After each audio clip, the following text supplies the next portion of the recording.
Assalamualaikum dan hai semua. Nama saya Muhammad Iskandar Zulkarnain bin Azmi. Saya merupakan pengerusi kepada syarikat Adventure Time Sdn Bhd. Untuk pengantar anda semua, syarikat kami merupakan agensi pelancongan yang menawarkan pakej percutian dan pelancongan bertaraf antarabangsa kepada anda semua. So, pada video kali ini, syarikat kami ingin mempromosikan tentang negara yang dikatakan agak kuno dan terpencil tapi kaya dengan budaya dan sejarah-sejarah Islam. So, negara yang disebut-sebut itu adalah negara Mongolia. So, tunggu apa lagi? Let's check it out.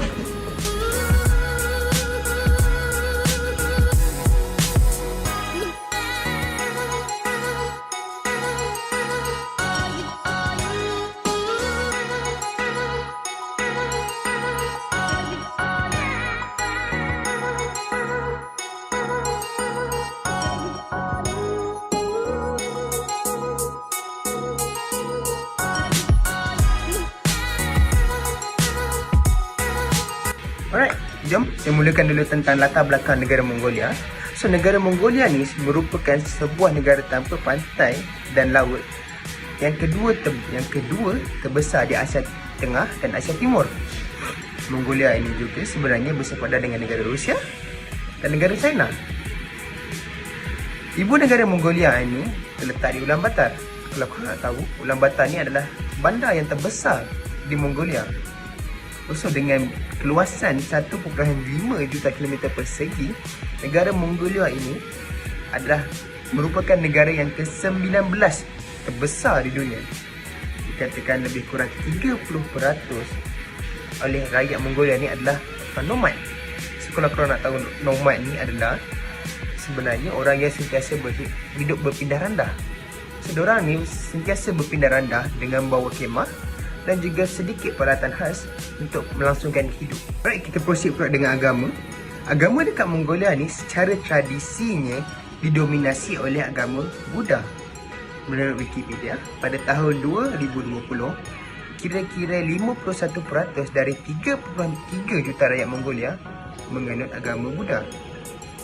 Kalau diikutkan bilangannya, lebih kurang 1.7 rakyat Mongolia adalah beragama Buddha. Manakala agama Islam terletak di tangga yang kedua. Lebih kurang 105,000 orang atau mengikut peratusannya adalah lebih kurang 3.2%. Manakala agama-agama lain ada seperti berikut. Jadi, kalau kita tengok statistiknya, memang kita nampak tak ramai rakyat Mongolia ni beragama Islam. Tapi sebenarnya peratusan ini meningkat dari tahun ke tahun. Dikatakan juga agama Islam di Mongolia ini diamalkan oleh suku etnik Kazakh di wilayah Bayan Olgi dan juga wilayah Khov. Di samping itu, agama Islam ini juga dianut oleh masyarakat kecil Khotan dan juga Uyghur. Alright, kita moving on. Kita proceed pula dengan bahasa. So, bahasa rasmi yang digunakan oleh rakyat Mongolia adalah merupakan bahasa Mongol. So, bahasa Mongol ini digunakan lebih kurang daripada 95% populasi rakyat Mongolia. So, apa yang menarik ini juga tentang bahasa Mongol ini, bahasa Mongol ini juga digunakan oleh etnik Mongolia di Republik China sana. So, bahasa Mongol ini secara rasmi yang ditulis menggunakan huruf Cyrillic. So, kalau korang nak tahu huruf Cyrillic tu adalah macam ini ataupun ini. So, selain bahasa Mongol ini, bahasa Rusia merupakan satu bahasa asing yang sering digunakan pakai dalam kehidupan rakyat Mongol. Dan baru-baru ini juga, bahasa Korea juga mula mendapat perhatian dalam kalangan penduduk. Assalamualaikum dan selamat sejahtera. Saya Aku Afiq Danish bin Kuom dari Adventure Time Sdn Bhd akan mengulaskan sedikit sebanyak berkenaan pakaian tradisional ataupun pakaian rasmi etnik Mongolia serta makanan tradisional masyarakat berkenaan yang masih popular sehingga ke hari ini. Baiklah, pakaian tradisional orang Mongol mempunyai sejarah yang kaya selama berabad-abad. Ia Ia berkait rapat dengan cara hidup negara Mongolia. Salah satu pakaian tradisional kebangsaan Mongolia yang paling menarik dan asli ialah topi tradisional mereka. Topi tradisional masyarakat Mongolia berbeza dari segi bentuk dan tujuannya. Terdapat topi untuk golongan muda dan tua, musim panas dan musim sejuk, topi yang dihaskan untuk lelaki dan wanita, cuti dan upacara, serta topi untuk bergaya dan harian. Fashion dan hiasan serta warna mereka yang menakjubkan berbeza-beza bergantung pada jantina seseorang yang memakainya ataupun kedudukan sosialnya atau suku atau kewarganegaraan mereka. Seterusnya, terdapat juga pakaian tradisional yang dinamakan dil. Dil ialah tunik longgar sepanjang betis yang hanya dihasilkan daripada sehelai bahan. Ia mempunyai lengan yang panjang, kola yang tinggi dan butang di bahu kanan. Butang dil, jika ia tidak dihasilkan secara komersial daripada batu hiasan atau perak, ia adalah jalur kain sempit yang diikat menjadi simpulan yang rumit. Setiap kumpulan etnik yang tinggal di Mongolia mempunyai dil mereka yang tersendiri yang dapat dibezakan dengan potongan baju, warna dan trimnya. Selain itu, but tradisional masyarakat Mongol juga mempunyai bentuk rekaan yang sedikit menarik. Di bahagian hadapan, but berkenaan dibengkokkan secara sedikit menegak dan beberapa penjelasan telah diberikan untuk gaya yang tidak konvensional ini. Jika rekaan but ini telah wujud sebelum tahun 1578 apabila agama Buddha diperkenalkan ke Mongolia, maka ini akan menjadi contoh agama yang menggunakan adat resam, kepercayaan dan lain-lain untuk menyokong memajukan agama mereka sendiri. Makanan tradisional masyarakat Mongolia banyak dipengaruhi oleh iklim kontinental yang mendominasi rantau ini dan juga dipengaruhi sedikit oleh budaya Rusia dan China. Daging dan tenusu membentuk diet ruji masakan nomad ini dengan penggunaan sayur-sayuran yang amat terhad. Daging kuda, daging lembu, yak, kambing dan juga unta dihidangkan sebagai makanan istimewa masyarakat ini. Yang pertama, horokok ialah hidangan barbeque dalam masakan Mongolia. Horokok dibuat dengan memasak kepingan daging di dalam bekas yang juga mengandungi batu dan air dan sering juga dipanaskan dari luar. Hidangan ini adalah resepi yang dicipta oleh seorang perantau yang sebenarnya tidak terdapat di bandar. Horokok adalah hidangan yang tidak pernah dihidangkan di restoran walaupun di ibu negara Mongolia, iaitu Ulaanbaatar. Yang kedua, hushu. Hushu ialah pastry daging atau ladu popular di Mongolia yang agak serupa dengan masakan Rusia dan masakan lain seperti chebureki atau bawang putih kucai bungkus. Hushu ialah pastry Mongolia yang lazat yang secara tradisinya diisi dengan campuran daging kambing dan bawang, tetapi terdapat beberapa variasi iaitu termasuklah daging lembu, bawang putih atau lada serta sayur-sayuran yang lain. Pastry berbentuk bulan sabit ini biasanya digoreng dan dimakan hanya dengan tangan. Canasan mah ialah hidangan daging tradisional yang berasal dari Mongolia. Ini adalah hidangan yang paling ringkas bagi nomad Mongolia yang kebiasaannya terdiri daripada daging kambing yang dipotong menjadi kepingan bersama-sama dengan tulang. Ketulang direbus dalam air masin mendidih sehingga daging menjadi empuk. Hidangan asal tidak memerlukan apa-apa lagi, tetapi pada masa kini beberapa sos tomato atau sayur-sayuran rebus kadang-kala dihidangkan bersama. Canasamah dimakan dengan jari dengan bantuan pisau tajam dan sama ada ketua keluarga atau tetamu kehormat secara tradisinya mendapat bahagian terbesar dan pertama daging. Sekian daripada Saya, Al-Ikhwan daripada Adventure Time Sendirian Berhad akan menerangkan tentang kehidupan di Mongolia serta seni dan arkitekturnya. Struktur sosial, budaya dan kehidupan di Mongolia sangat menarik. Namun begitu, struktur sosial, ekonomi, budaya dan bahasa Mongol menunjukkan sedikit perubahan selama beberapa abad. Mereka pada dasarnya adalah pengembala nomad yang merupakan penunggang kuda yang hebat dan mengembara dengan keawanan biri-biri, kambing, lembu dan kuda. Urbanisasi dan pemodenan memberi impak besar pada tradisi nomad di Mongolia. Walau bagaimanapun, terdapat banyak tradisi yang masih dipraktikkan, antaranya sukan tradisional yang paling popular adalah Gusti. Kemasukan ritual ke dalam arena yang mengandungi beberapa ratus peserta memakai jaket merah dan biru serta seluar ketat dipanggil Zodong Shudak dan meniru penerbangan burung Garuda adalah pemandangan yang sangat menakjubkan. Yang kalah dalam pertarungan itu harus melepasi di bawah sayap pemenang tarian Garuda. gelaran yang dianugerahkan termasuk Titan, Singa, Gajah dan Falcon. Sukan tradisional kedua ialah memanah, dan dalam pertandingan memanah bersaing untuk gelaran Mergen atau Marksman. Sasarannya ialah barisan cawan bersalut kulit di atas tanah. Sukan tradisional ketiga, lumba kuda, merupakan sukan yang paling menarik.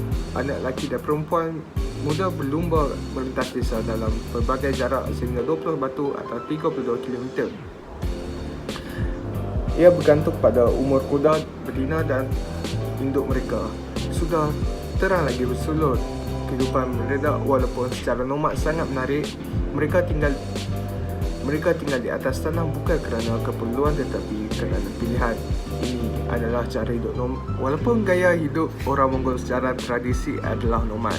Mereka telah menyuburkan tradisi seni halus dan seni bina yang sangat kaya, terutamanya ibu negeri Mongolia iaitu Ulaanbaatar telah menjadi pusat seni dan arkitektur sejak abad ke-18 hingga sekarang. Pusat monastik lain di Mongolia juga merupakan pusat kesenian. Mongolia yang sebahagian daripada negara China juga mempunyai kesenian dan tradisi arkitektur yang berkembang dalam abad ke-18 dan ke-19. Namun begitu, seni dan arkitektur Mongolia dalam hilang ditelan arus pemodenan. Di semua penempatan orang Mongol terdapat pengaruh Buddha pada monumen dan karya seni. Pada hari ini, hanya karya seni yang popular sahaja terselamat kerana ikonoklasm daripada komunis di bawah Stalin pada 1930-an dan 1940-an serta komunis di bawah Mao Zedong pada tahun 1960-an. Sejarah seni halus dan seni bina Mongolia boleh dibahagikan kepada dua tempoh asas. Yang pertama bermula dari kira-kira lewat abad ke-16 hingga awal abad ke-20. Sebahagian besar abad ke-20, pengaruh Rusia menjadi dominan, manakala komunisme dan pemikiran aliran Eropah sekuler yang lain digunakan pakai.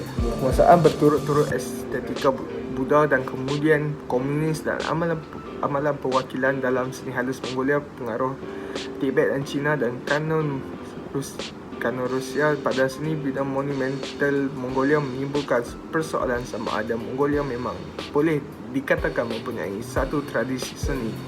Pada hakikatnya, terdapat kesinambungan yang ketara dalam gaya media, asal sosial dan artis antara Mongolia seni awal dan gaya Eropah dan tradisi ikonografi Buddha. Pada saya, terima kasih. Assalamualaikum warahmatullahi wabarakatuh. Nama saya Muhammad Razin bin Ismail. Hari ini saya ingin memberitahu anda tentang 5 tempat menarik di Mongolia.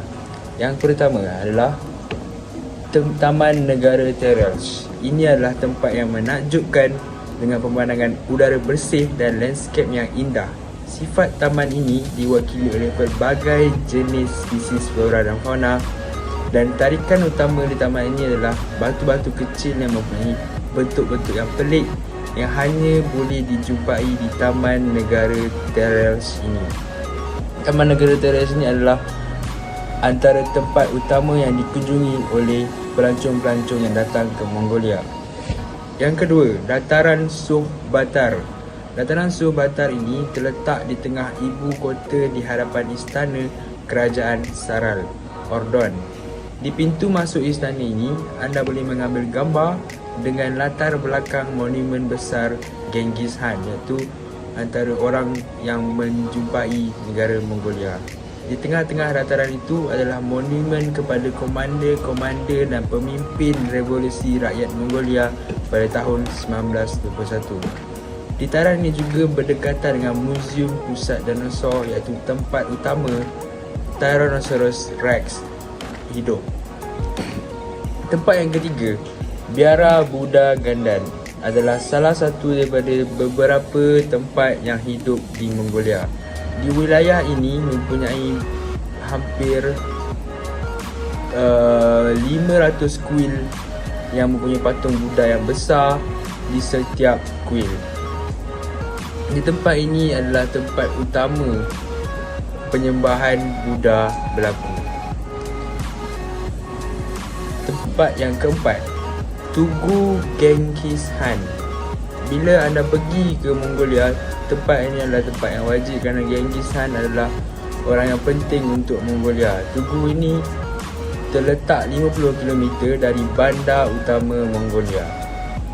Patung ini tingginya 40 meter dan mempunyai patung equestrian terbesar di dunia dan salah satu monumen terbesar di Mongolia. Di tingkat bawah ke kaki ini ada kedai cenderamata yang anda boleh beli barang-barang Mongolia yang berkenaan dengan Mongolia untuk anda bawa pulang ke negara asal anda. Tempat kelima, Kompleks Memorial Zeisan. Kompleks Memorial ini adalah peringatan untuk didedikasikan untuk para askar Mongolia yang berperang ketika peperangan Soviet yang telah pergi meninggal dunia ketika peperangan itu. Ia terletak di atas bahagian bukit Zeisantuko yang mana terdapat tangga 3 langkah dari permatian untuk melihat lembah sungai Tuul. Itu sahaja tempat-tempat menarik di Mongolia yang anda boleh kunjungi bila anda bercuti di Mongolia. Terima kasih. Assalamualaikum warahmatullahi wabarakatuh. Saya Muhammad Amirul Mukminin bin Muhammad Robi. Kali ini saya ingin menunjukkan perbezaan antara Mongolia dan Malaysia. Jadi Mongolia dan Malaysia ni mempunyai budaya yang berbeza dan segelintir sahaja yang sama. Antaranya adalah populasi di Malaysia lebih banyak berbanding Mongolia, iaitu Malaysia mempunyai 32 juta penduduk, manakala Mongolia mempunyai 1.900.000 penduduk.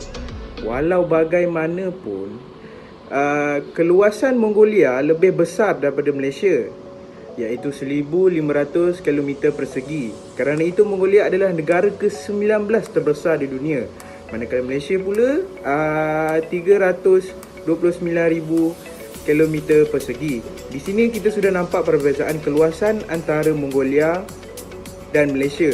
Sedangkan penduduk di Malaysia lebih ramai berbanding Mongolia. Negara Mongolia pula lebih banyak daripada secara nomad, iaitu hidup berpindah randah, membawa kemah dan sedikit peralatan untuk kelangsungan hidup. Manakala Malaysia kurang dari segi kehidupan berpindah randah. Seterusnya, perbezaan Mongolia dan Malaysia adalah dari segi agama. Agama Islam di Mongolia agak sedikit, iaitu hanya 3.0% sahaja. Dan ianya berbeza dengan Malaysia kerana Mongolia lebih kepada agama Buddha, iaitu sebanyak 53.0%. Peratus bagi Malaysia beragama Islam ialah 61.3% dan ini agama rasmi di Malaysia. Dan seterusnya adalah Malaysia berada di garisan Khatulistiwa. Memandangkan Malaysia agak berbeza dengan Mongolia, Malaysia ini berada di garisan Khatulistiwa, manakala Mongolia berada di garisan Selatan. Iklim Malaysia agak berbeza dengan Mongolia kerana Mongolia beriklim sejuk dan kering.